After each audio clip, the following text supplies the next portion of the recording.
Kia ora everybody, welcome. We are speaking with Lily Nichols, and you're in America, is that right, Lily? That's correct, yep. Great. And we always start off our podcast with, what did you do on the weekend? Oh, you're asking, like, I had a fun weekend. Yeah, nice. I went away and one of my friends was getting married, so I was away for the weekend solo without my toddler and had a great time. No, that does sound good. And our second question is, who is Lily Nichols today? So as a personality, what you believe in, what sort of things would describe Lily Nichols in your own words? Ooh, that's a tough question. I am a thinker, a questioner, a researcher with a special interest in how nutrition can affect the next generation and the generation beyond that. So I think it's just so important to give, future parents, both parents, support for preconception planning so they can, be the healthiest possible they can be when they conceive, and then remain healthy throughout pregnancy and heal well postpartum and continue to support this next generation of kids. I just think it's this time period, they call it like the first 1,000 days, is so important. And I'm really passionate about getting, better information, real food-based, nutrient-dense wisdom from traditional cultures in the hands of new parents. Yes, so many good topics right there. You didn't mention the word dietitian. How does that word make you feel?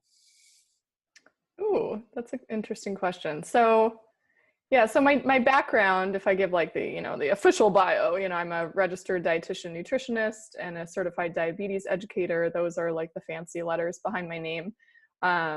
They've definitely played a role in getting me to where I am now in my career. They give you a level of credibility, and certainly on some level the training involved in getting to those places are really important. I mean, the science background laid the foundation for my access to and understanding of research studies. So I think that I don't want to diss my training because I think it's important, but the word dietitian bugs me because by default, the training for dietitians, at least in the United States, is very much it's a feeder into, keeping a consistent supply of hospital dietitians. And by default, you need to follow, institutional policy and government nutrition policy, which when you really start delving into the research isn't necessarily evidence-based.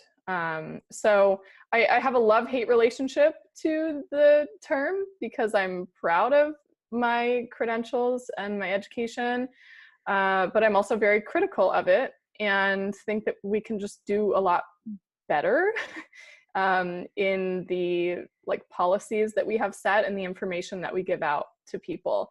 So when people hear the term dietitian, I think they automatically assume that I'm going to give low-fat advice, lean meat, low-fat dairy, tons of whole grains, every food fits. They think that I'm going to give that advice, and then when I don't, they're kind of surprised. And so that's why myself and a number of my colleagues refer to ourselves as real food dietitians. People have other terms. That's the one that I relate to the most, because my advice is more holistic and accepting of some of the wisdom of what our people hundreds and thousands of years before us ate, versus this engineered diet that the nutrition scientists have helped lay the foundation for our government policies. So yeah, tricky question.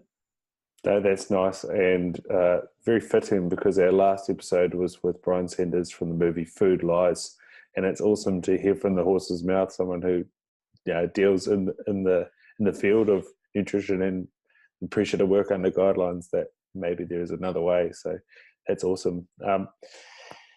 And you spoke about ancestral health there, and I guess that's how I found you, Rob Wolf. What's it like talking with him? Oh, Rob. Yeah, Rob is hilarious. I first connected with Rob back in, I guess, 2015, shortly after I wrote Real Food for GD. He had some articles on his website about gestational diabetes that, sort of looking at the diagnosis in an ancestral context. And a lot of the work that I put into Real Food for Gestational Diabetes on the research front was simply like laying the research backing for a lot of the views that he expressed in those blog posts. So I had reached out to him and offered a copy of the book, and he invited me on his show, and it was pretty fun. It's actually kind of funny. I've been on the show twice now, and apparently that first interview in 2015 is like one of in the top 5 downloads of his podcast still, which is crazy, which shows just how much people are looking for information on gestational diabetes. I mean, if you're searching for a topic in iTunes, then it's going to show probably one of the most popular podcasts with that topic in it. And so I just think it shows how much people want the information. It's not that easy to find, right? But yeah, Rob's just a great down-to-earth person. Absolutely. And so from Ross' perspective, he's always looking for, why does this occur from a beneficial standpoint? How would gestational diabetes be classed as beneficial? So if we think of nutrition or fetal development from an ancestral perspective, human beings were exposed to famine quite frequently. We didn't have grocery stores, just like go down the store and get our pick of whatever. It was very much like what was available. So it makes sense that our energy intake would vary day to day and month to month and season to season, in some instances really significantly. And if our biology didn't have some built-in way to ensure that the baby survived and the mother, despite these times of inadequate nutrition, it wouldn't be a very good design. So the way that the body does that is by naturally inducing a state of insulin resistance in the latter half of pregnancy. So when fetal growth is quickest in terms of accumulating mass on the developing baby, your body becomes insulin resistant, so it can shunt as many nutrients as possible to the developing baby. It is advantageous to have a baby that is larger and has sufficient fat, so it can also survive later on in the case of famine. So this is all well and good, except when you combine that with an environment of food overabundance and also an unnaturally high intake of carbohydrates, especially refined carbohydrates. When you're naturally insulin resistant, meaning carbohydrate intolerant, and you combine that with a high carb diet, then your blood sugar levels can become unnaturally high, particularly if women are already predisposed to some level of insulin resistance, which currently is about half the population. Like if you look at the Journal of the American Medical Association, as of 2015, their estimate was that 49 to 52% of Americans have some form of diabetes, mostly type 2 or prediabetes, and most of it is undiagnosed. So half the population-ish is women, and a lot of those women will go on to conceive. And so when you start a pregnancy already insulin resistant, combine that with the natural insulin resistance of pregnancy, combine that with a super high intake of carbohydrates, especially refined carbohydrates and sugars, then you just have a storm, a really bad storm set up for high blood sugar levels, and that has an impact on the developing baby that can affect their metabolism, their insulin sensitivity, and their risk for diabetes and obesity for life.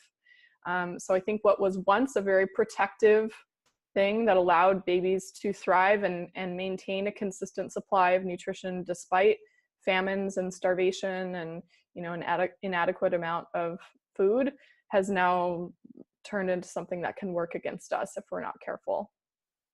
Absolutely. And yeah, you spoke about those 50% of the population numbers, and a lot of them undiagnosed.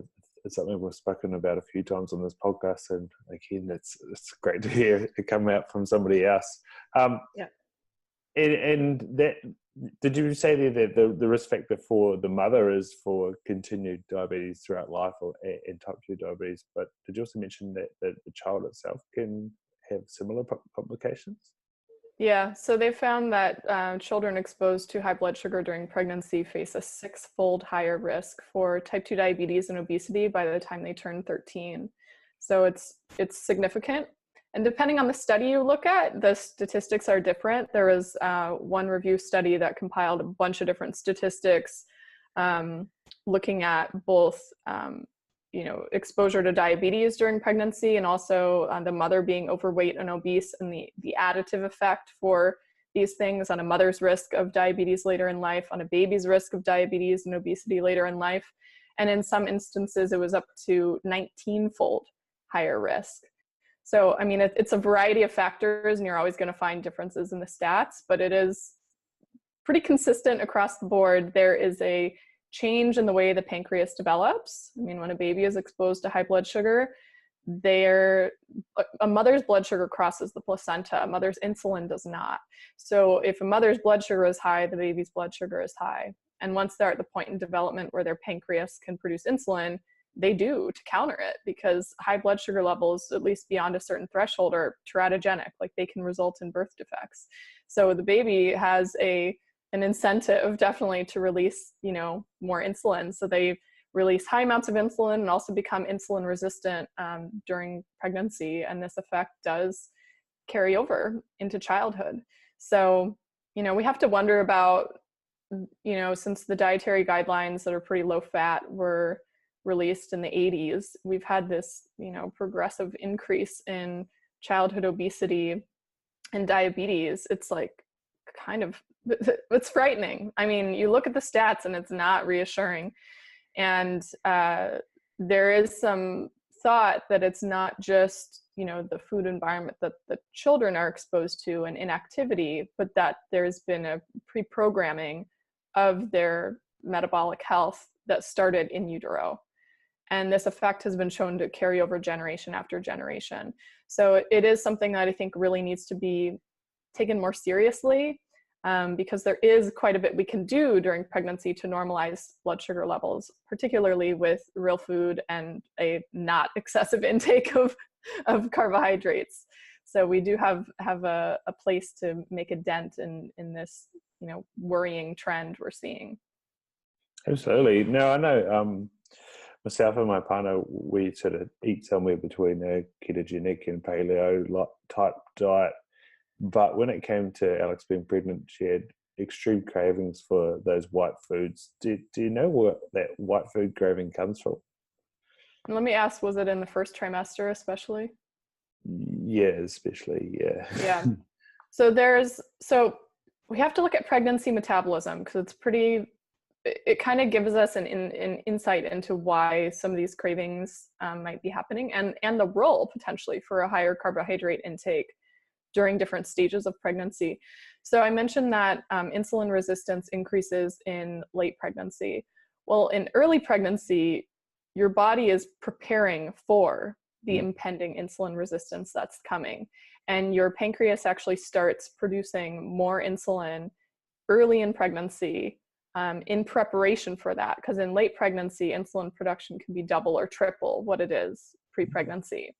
But you also see an increase in insulin sensitivity in early pregnancy as well, which can drive blood sugar down quite a bit.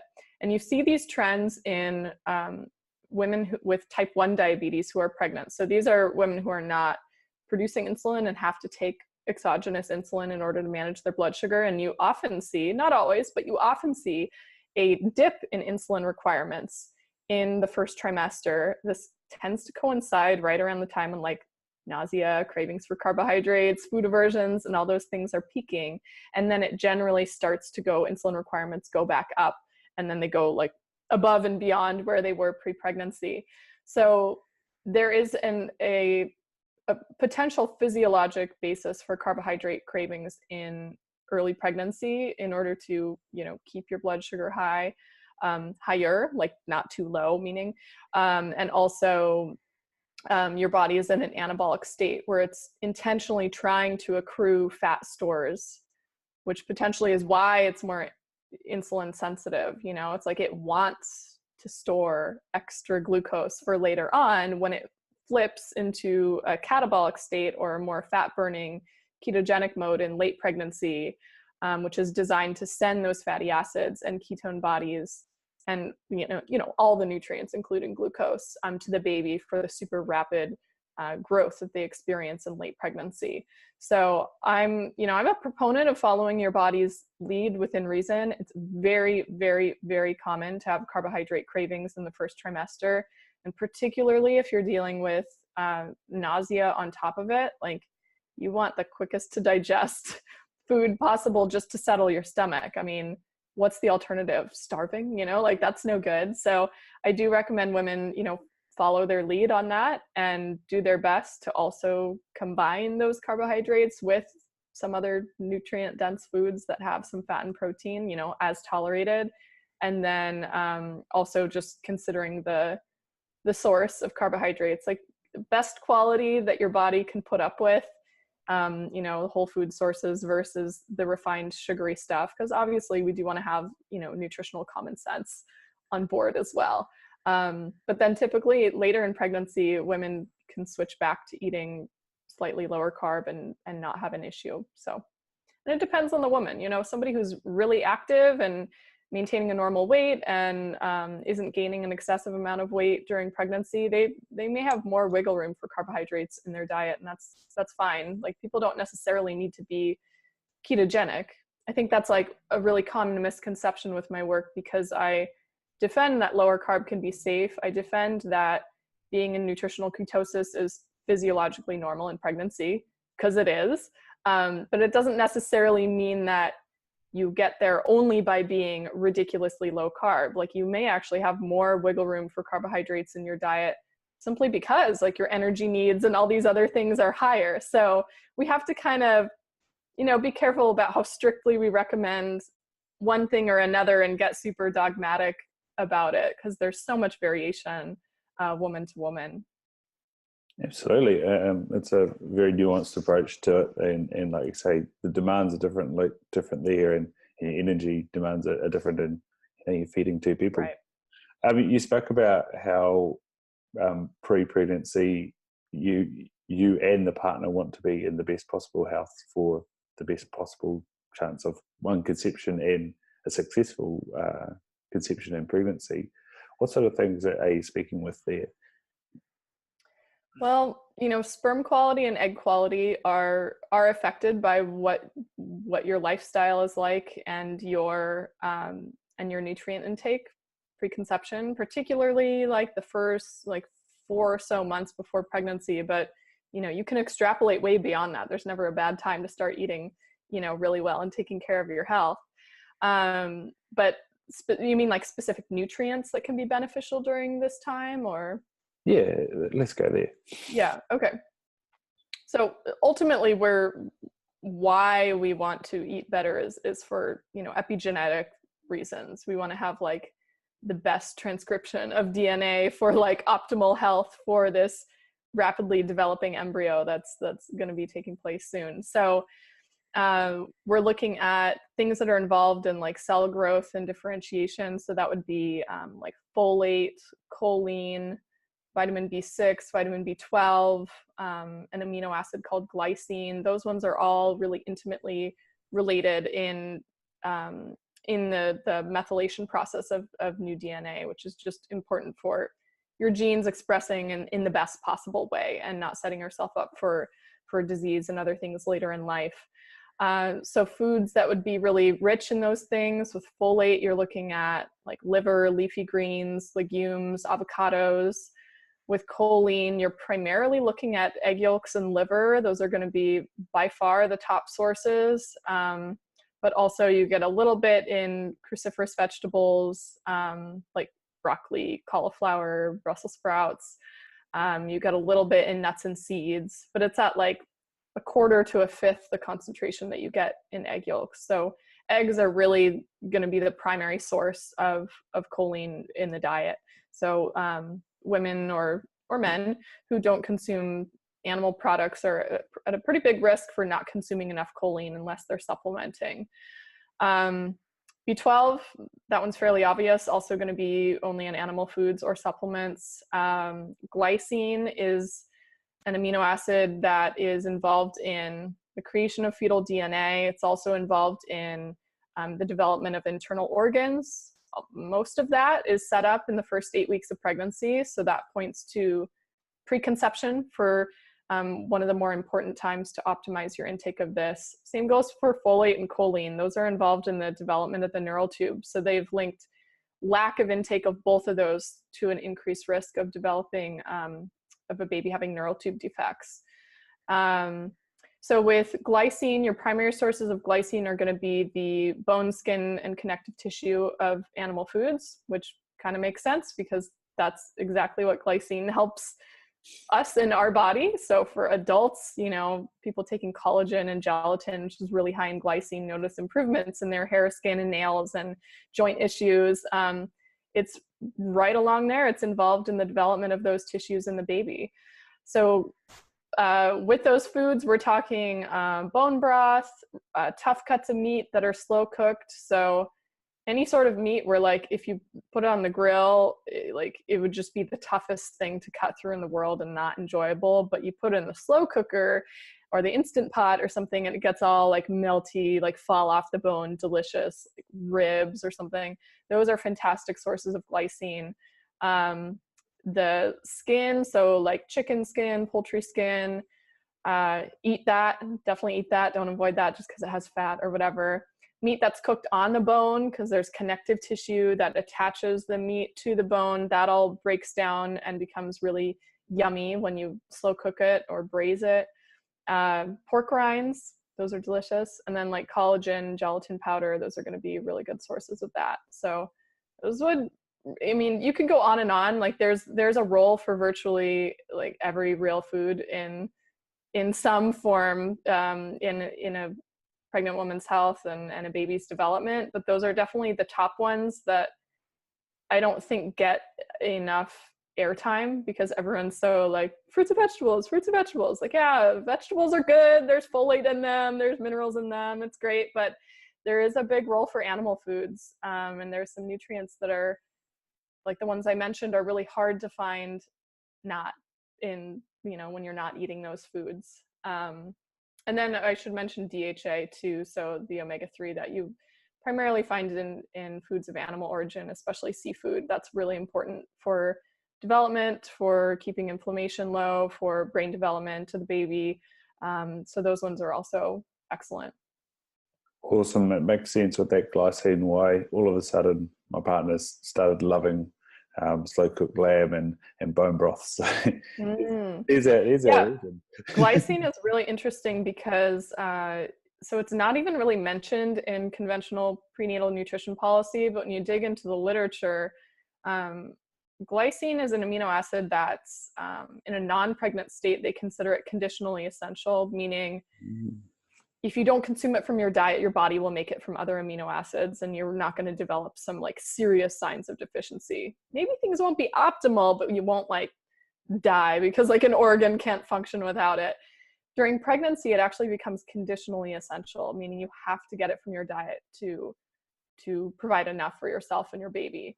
I mean, just the uterus alone contains 800% more collagen at the end of pregnancy than it does in the pre-pregnant state. I mean, this organ is growing like huge, you know, beyond a watermelon size, not to mention like all the glycine needed for all of the structures in your baby as well. But glycine is really important. And I think it's under discussed. I mean, I have women who contact me who have like followed my real food approach during their pregnancy, but in previous ones they didn't. And they're like, yeah, I always had these horrible joint issues and I like didn't get that this pregnancy. I always developed new stretch marks. I didn't develop any this pregnancy. I always have, XYZ happen, usually something related to like skin or connective tissue. And they're like, yeah, it didn't happen this time. I feel great. And you have to wonder how much that's related to glycine, because unless you're trying to consume it, and unless you're not afraid of consuming animal products, and especially animal fat, then you're probably not going to consume much, because you're not going to get a ton of glycine in lean meats and chicken without the skin, and beans and legumes and vegetarian sources of protein. So I think it's something we definitely need to, bring to the forefront for people to consider. Awesome. That'll be a big takeaway from this podcast. Absolutely. You spoke about folate, and in preparing for this, I was sort of doing a little bit of a look into it, and I found that most websites just listed vegetables, and I was like, okay, yeah, how bioavailable is that? And then there's also the debate around supplementation, folate or folic acid. What can be an issue with supplementing with folic acid? Yeah, so the issue with folic acid, I'll first say this. So folic acid is like praised, as a testament to the value in like national fortification of foods, because when we started fortifying foods with folic acid, we fortify like white flour products with folic acid, because once you remove the bran and the covering of the grain product, just to get that starch in the middle for making like white flour for white bread and all the products you make with it, you also remove the folate, and can put people, especially people who are in food insecure situations where they don't have a lot of folate rich foods in their diet, you put them at risk for deficiency.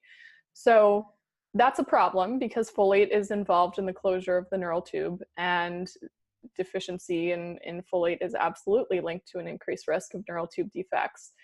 After we started fortifying the food supply with folic acid, we did see a decline in neural tube defects. As a whole, it has been a successful program. However, there is nuance to it, because we're now hearing more about nutrigenomics and how nutrients interact with your genes, and you can have differences in your genes. They call them polymorphisms, or SNPs, and one of those, or there's several, that involve an enzyme that's involved in folate metabolism, or folic acid metabolism, and it's called MTHFR. And we now know that about 60% of the population has some variation in the function of this MTHFR enzyme. And if you're in that group, and depending on which specific SNP you have a reduced ability to use folic acid. Folic acid is something that your body needs to take a couple extra steps in order to activate it and make it, biologically useful to your body. And if you have one of these SNPs, then you have a reduced ability to do that. So so in that case, you could have, unmetabolized folic acid in your body that's not doing its function.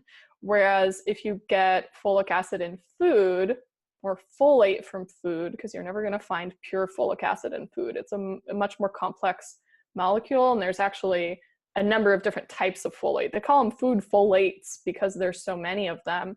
And they all have slightly different structures and function and absorption and all that in your body. But when you're eating real food, you're getting a collection of those food folates, and your body doesn't have to do as much extra work to make them active within your system.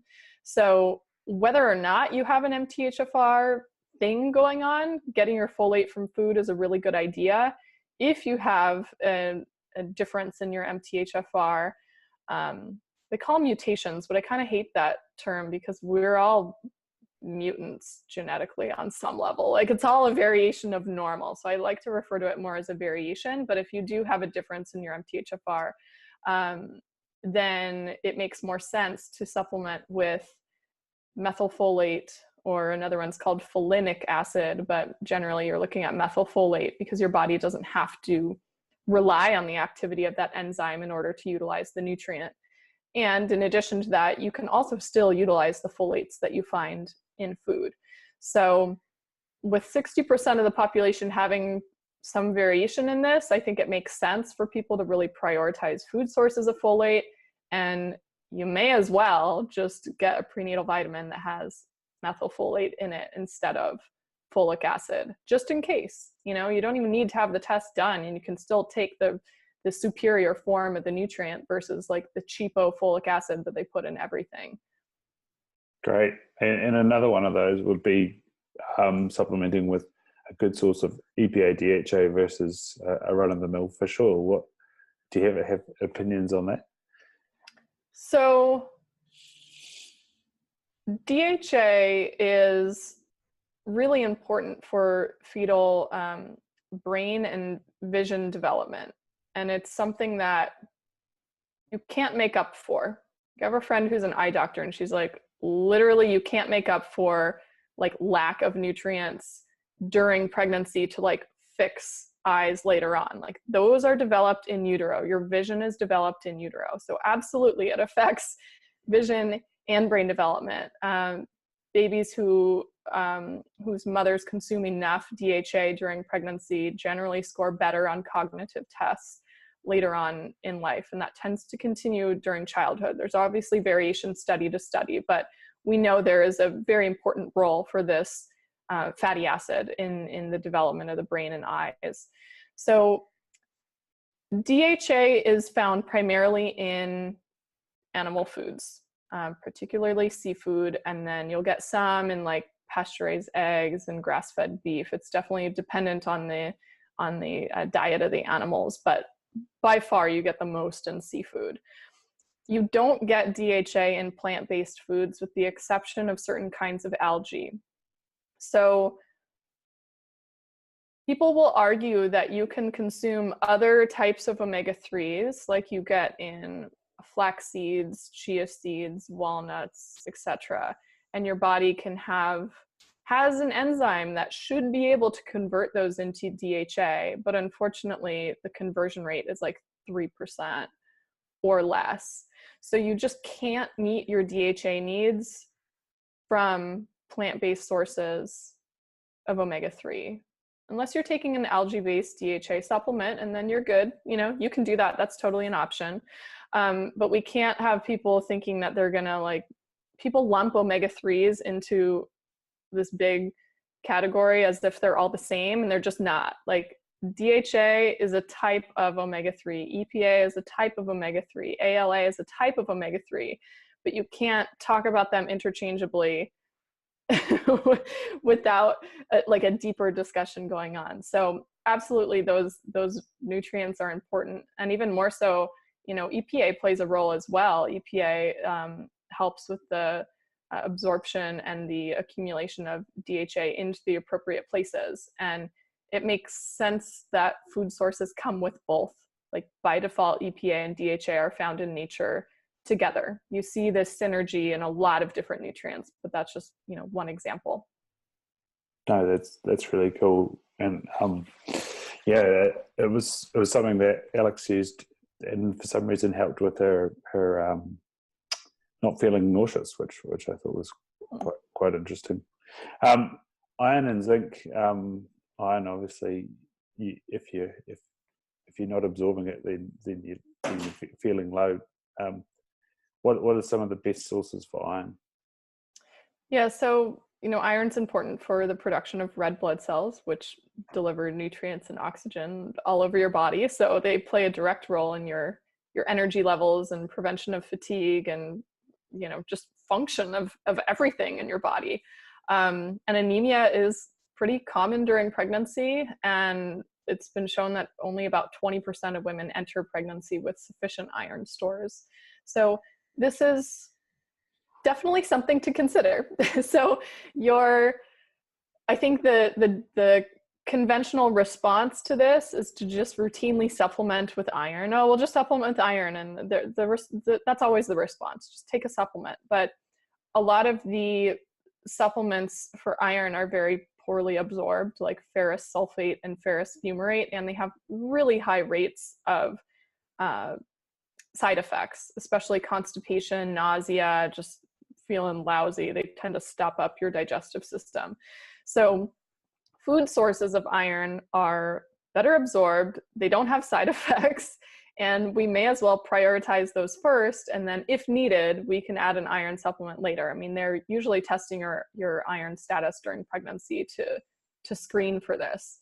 And if you do need a supplement, iron bisglycinate is by far better absorbed, across the board, better tolerated, and definitely my preferred source if a supplement is needed. But food contains quite a bit, and many women can go through their pregnancy with sufficient iron intake without requiring a supplement just by eating a nutrient-dense diet. So like myself during pregnancy, my iron stores weren't low. I even had my iron tested postpartum, and my iron was fine despite birth and the blood loss and all that stuff that happens. And I took a prenatal without iron, and I didn't supplement with it. But what I did do is I regularly consumed animal foods, especially red meat. I added liver to foods. Liver is extremely high in iron, and you can add it to ground meat and other things, other meat dishes, so you don't, taste the flavor. Some people don't like the flavor of it. It's an acquired taste. But there was sufficient animal foods in the diet that I didn't need a supplement. And a lot of women have that same experience too. So there's different forms of iron in food, and in animal foods, you get a form called heme iron, which is far better absorbed at like a rate of 25 to 40%. And in plant foods, you have non-heme iron, which is absorbed very poorly, sometimes only around 1%, at best, maybe 15%, although most of the time you're looking at more in the 2 to 3, 5% range of absorption. So, people will talk about, oh, you just eat pumpkin seeds and black beans and these other non-animal sources of iron. And yeah, if you look at it on like a nutrition facts label or you run a nutrient analysis, it looks good on paper. But if you calculate out the percentage you're actually going to absorb, it's pretty poor.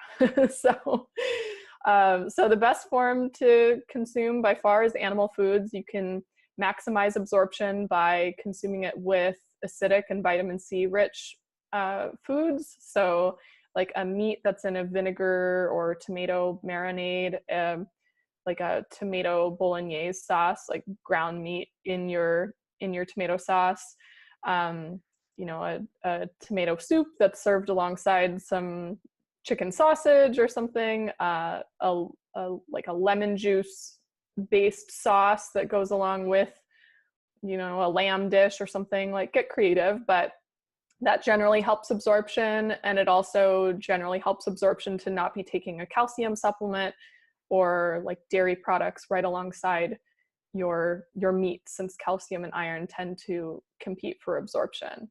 The things that tend to interfere with iron absorption are whole grains, nuts, seeds, and legumes, especially those that haven't been soaked, sprouted, or fermented before you consume them. So if you are consuming those foods, like soak your beans before you cook them for a really long time, so the phytic acid in them that impairs iron absorption breaks down. If you're consuming grains, do them, soaked or sprouted before cooking, or do something like a sourdough bread. By far, you're going to way reduce the phytic acid and the anti-nutrients that are in it, and be able to absorb the minerals that are in them and not have it interfere with the iron absorption from the other foods you're eating alongside it. Nice. Food pairing. It's an awesome concept. Yeah. One of the people we follow, Dr. Libby, she's a big advocate for food pairing and getting the right match so that you get the best absorption. She's a biochemist, so that's where that comes from. She also recommended a book to us after postpartum, and it was by a doctor here in Byron Bay, Dr. Oscar Seralik, and he called it the postnatal depletion cure. And yes. in your book, the Real Food for Pregnancy, you talk about the fourth trimester. What do you think it is about this? One of the things Alex got suggested to take postpartum was zinc to help improve feelings of depression and loneliness. Is that something that you've come across as well? There are a variety of nutrients that impact mental health. So absolutely zinc, iron, B12, choline, DHA from your omega-3s, vitamin D, can't forget vitamin D. These play a major role in neural function, and a lot of these nutrients are used in high amounts during pregnancy. We didn't touch on zinc, but lucky for you, all those foods I talked about that are high in iron are also high in zinc. Forgot to mention oysters. Those are extremely high in both iron and zinc, actually. So if you're consuming animal foods, you're probably going to be okay on the zinc front, and might not necessarily need a supplement, but certainly in cases where it's low, I'm okay with people playing around with supplementation to see how much it helps. But postpartum is, it's a particularly delicate time, because you're in this whole new role. Your whole identity is shifted. There's a term for it called matrescence. It's like adolescence, but for moms. Like, you just go through this very awkward hormonal stage where your whole life is like in limbo. So mentally that's very challenging, and it makes it more challenging if you're also not nutrient replete. And you've just gone through pregnancy and grown a whole new human being from scratch. That is, like, I can't think of something that is more nutritionally repleting. Like, by far, like, human fertility and reproduction are the most energy and nutrient sucking tasks that our body has to do.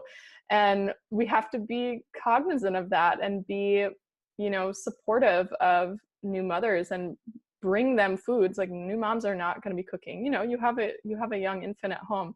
Like, you're not going to be up in the kitchen making food. Like, all the traditional cultures had practices surrounding postpartum where they supported and mothered new mothers, where they did their housework, they made them food, they brought them the food. Like, your only job was to nurse and rest and recover and heal, especially in the first 6 weeks or 40 days.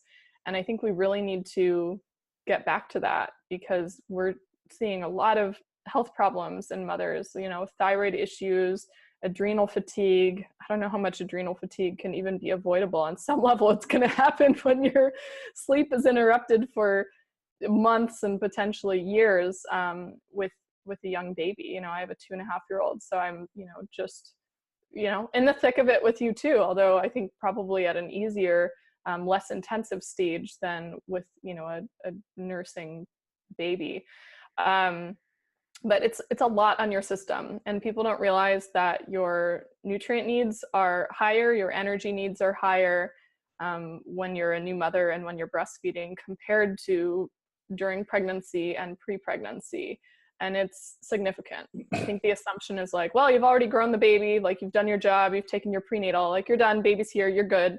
Like, you forget that, you have to recover from 9 months of growing that baby. You have to recover from birth, regardless of how you birthed. Like, you either ran a marathon with a natural delivery, or you had intense abdominal surgery, or maybe a combination of both. Like, that requires nutrient repletion. And then producing breast milk is a massive energetic task that takes an extra 500 or so calories a day.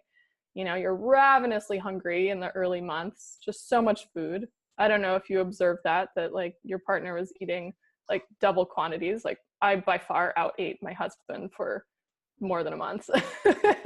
It's crazy, because your body is just energetically like so needy and so needy of nutrition. So I do think it's something that needs to be discussed more openly, and we also need to have either systems in place or planning in place so that you do have that food available, preferably like delivered to you, made for you, served to you, so you don't have to do that yourself with one hand while you're juggling an infant in the other.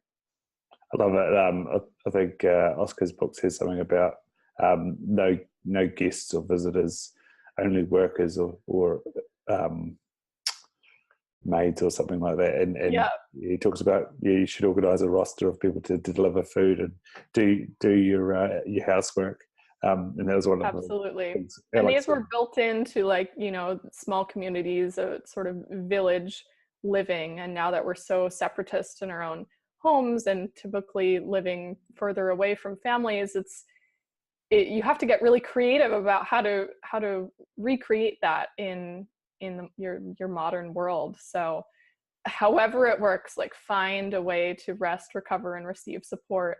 And above and beyond, if you don't have a baby or not on like your second or third or beyond pregnancy, like, you can't imagine how much support you will need and how you will be so unable to perform daily tasks of living in early postpartum. Like, you have to over prepare for support and never say no when somebody offers to help. Like, give them a task. Or have your partner, whoever's nearby, have them give them a task. Like, yes, bring this dinner, we like this type of food at the end. Yes, come over, do the dishes. Yes, come over, run the laundry. Yes, please change the sheets. Yes, hold the baby so I can take the first shower in like 3 days. Like, whatever it is, like, yes, allow that support. It's hard to do. Yes. Why do you think people struggle to ask for support in our modern society? I think there's some level of, well, it's not talked about ahead of time. So people kind of don't know what you're getting into postpartum. We're not conditioned to ask for help. We're very, the being the do it all yourself, self-sufficient, productive person, that's praised in our society. Asking for help is not. Nobody wants to feel needy or like they can't perform all the tasks. So I think there's kind of this expectation of doing it all. And I think some of it is, systemic, with, at least in the US, like lack of maternity leave and all of those things. Like, that is not standard. Not many employers even offer that. And if you're self-employed, you're on your own, even in other countries that do offer maternity leave policies. So sometimes it's out of necessity that you have to do everything yourself, out of pride, out of an expectation that you're not a good mother if you can't do all of those things. And I think there's definitely a deconditioning that needs to happen so people feel okay with asking for support. So this is why so many people, I'm not the only one, but like myself and other authors and speakers are talking about this, to really encourage mothers to, have the courage to ask for and accept help. Like, people want to help, and especially people who are recent mothers, like, they get it more than anyone else. Like, when I had friends arrange a meal train for me postpartum, I had people from the community I didn't even know showing up with food on my doorstep. Like, and a lot of them were mothers with young kids. Like, they know because they've been there very recently, and they want to help, even if they don't know you very well. No, that's awesome. It was interesting talking with older friends who have kids the same age as us, them sort of going, I don't even remember any of that, with their children having children. It's like, oh, I can't remember what that was like. But you're right. The ones that are close to you are like, oh my God, this is the worst. They know, they can relate. I mean, even my mother, who was great, she came up to help and she breastfed both my sister and I. And I don't think she didn't remember like how she, you paint all of your memories like with rose-colored glasses, right? You're like, oh, it was so beautiful, all the bonding and the nursing. Like, they're not in it for, they don't remember being in that state of like figuring this out and sort of like the grit of the day-to-day, and they're sort of nostalgic about it because it's been like 30 plus years, right? But when it's only been a couple years, you can more easily put yourself back in that place and relate on a deeper level, I think. So it is helpful for sure, having the help of other generations, but I think people who are really close to that stage of life can just relate on a different level. Absolutely. You mentioned one-handed foods. What are some of your favorite one-handed foods? Yeah, I was just talking about this with a friend actually, because she was bringing food for a friend postpartum. She's like, I don't like the whole one-handed food thing because there's a lot of really good foods that you need more than one hand to eat. Like, I don't just want to bring sandwiches. And I was like, well, for me, one-handed foods mean, like, it can mean food that stays on the fork easily, not necessarily a sandwich or like a bar or a cookie. So I'll first say that. So things like soup, yeah, you can eat that with a spoon, but you have to like lean over and you might spill like hot soup on your baby's head because most likely you're probably going to be feeding them when you're eating because they're always hungry when you're eating for some reason. those are more challenging to eat. They're fantastic postpartum recovery foods. I don't want to diss bone broth, but bone broth or like a pureed soup in a cup might be better than a soup in a bowl with a spoon. Some casseroles, like, you could do like a zucchini lasagna and like sneak some liver into the ground meat. You're consuming it with the tomatoes. You're optimizing your iron absorption. Like those will stay on a fork more easily. Meatloaf, also with hidden liver in it, fantastic for postpartum. Like a thick stew that's not going to like fall off your spoon too easily. That would be great. Pre-made baked egg dishes like a frittata or some sort of egg casserole where, you could just heat it up real quick for breakfast. Those are really good. You can get creative with it. Certainly there's a place for things like wraps and sandwiches, and you could always do things as a lettuce wrap instead of in a sandwich if you're not doing grains, but those are great.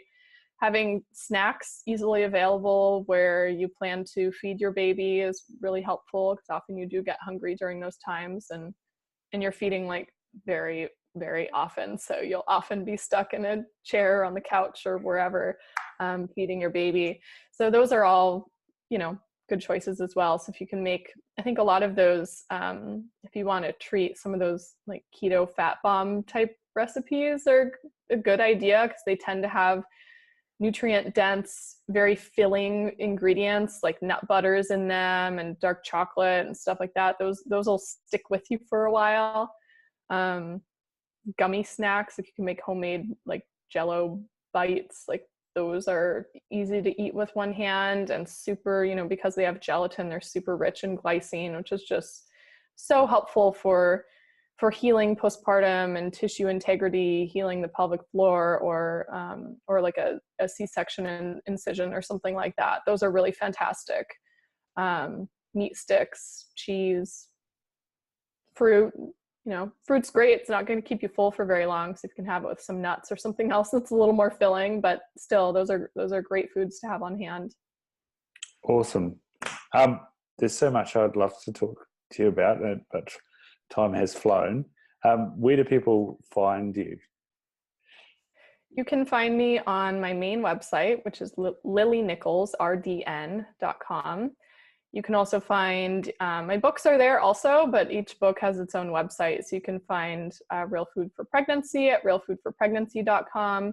I do give away the first chapter for free. So if you're new to this real food thing, or just want to get a taste for my writing style before buying, that's free for the taking over there. And then Real Food for Gestational Diabetes is over at realfoodforgd.com. There I have a free video series that explains sort of the rationale for a real food approach and what to do when you're first diagnosed. And I also have a fully online course for mothers. We have a really supportive Facebook group that goes with it. I answer questions in office hours every week. It's really fantastic group of women who just have excellent pregnancy outcomes. We've had over 100 women in the course, and we have yet to have a big baby, which is absolutely defying typical statistics for gestational diabetes. So if you want a more real food focused group that's supportive of a lower carb way of eating and have my support as well, that's a really good place to go. Fantastic. And you're interactive on Twitter, because that's how we connected. Yep, I'm on Twitter at Lily Nichols RDN, also on Facebook and Instagram at the same. Nice, I'll put links in for that. What's something that you'd like to leave people with, or perhaps something that you'd like to ask my audience, or any sort of quotes that you sort of practice by?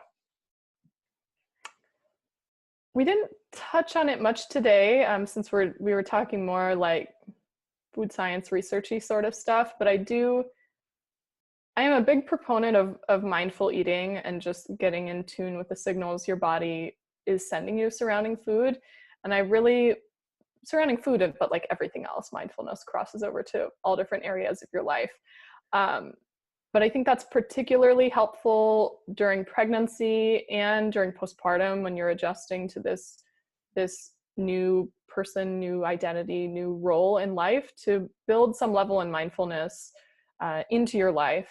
It makes the roller coaster of pregnancy easier and the transition to motherhood easier, and certainly plays a role in your relationship to food as well. You know, you can eat mindfully and still have some nutritional common sense about things. It's more about being, you know, thinking about food in terms of how does this make me feel, and eating more of the things that make you feel really good, and not just that sugar high feel good, because there's a, you know, there's a time and a place for that like pleasure and reward response that you get from food. But like, wow, I feel really nourished and satisfied and stable today because I have eaten really well. Like building that in, I think, is so underlooked at because people are so into the nutrition science stuff. And I mean, I am too. Like there's a reason Real Food for Pregnancy has like 934 citations. Like I love the data. I like bathe in data.